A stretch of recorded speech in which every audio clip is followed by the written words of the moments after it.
talking about Bennelong and all the significant locations that he had a special connection to when he was alive.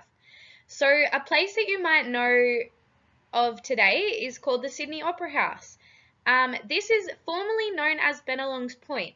And in 1791, Governor Phillip built a brick hut for Bennelong, and this is what he called Bennelong Point.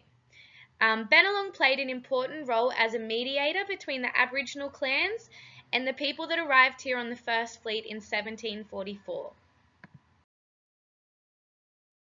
This is another significant place that Bennelong had a connection to. This is on Goat Island, and this is a significant place located in Port Jackson. The island, known as the Mel by the local Gadigal people, was once inhabited by Bennelong and another Aboriginal elder called Barangaroo, which is also a well-known place here in Sydney to this day. Now, if you click this little link here, located in blue writing, you'll be able to see a tour of the island. It's very interesting to watch. Since European settlement, Goat Island played an important and fascinating role in the development of Sydney's cityscape. In the 1800s, the island was used as a home for convict work gangs and as a gunpowder storage depot. Goat Island is the largest island on Sydney Harbour, and it is located near the suburb of Balmain. And due to its central location, the island became the base for harbour management in the early 20th century. Willarawee Bennelong was born around 1764 in Wangal country on the southern side of the Parramatta River. The Wangal accompanied the river stretching from Parramatta all the way to Darling Harbour in the city. And along this and inside the river, there's an abundance of animals and birds, fish, oysters, and also plant life.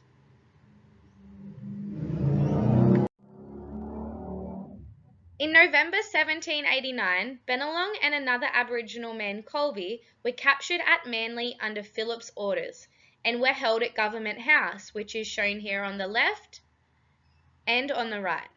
Yet Bennelong maintained cordial ties with Phillip after he escaped. He often dined at the Government House with his wife Barangaroo, and a number of Aboriginal people were buried within the gardens.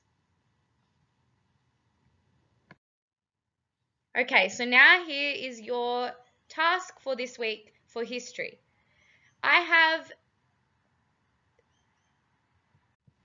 Your task for this week is to use the information in the next couple of slides to form your own timeline.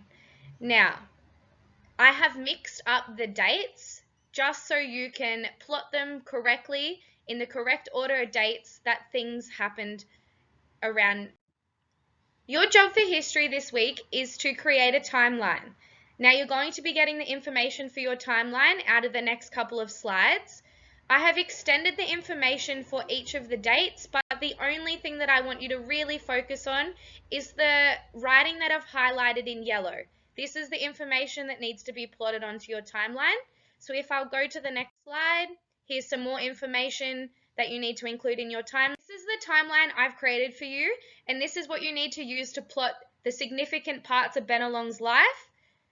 You can recreate this in your Google Doc, or if it is easier, just to draw a line on a piece of paper, put these dates on your line, and then that's how you can use the information in the previous slides. Remember, only the information that I've highlighted in yellow needs to be plotted on the timeline.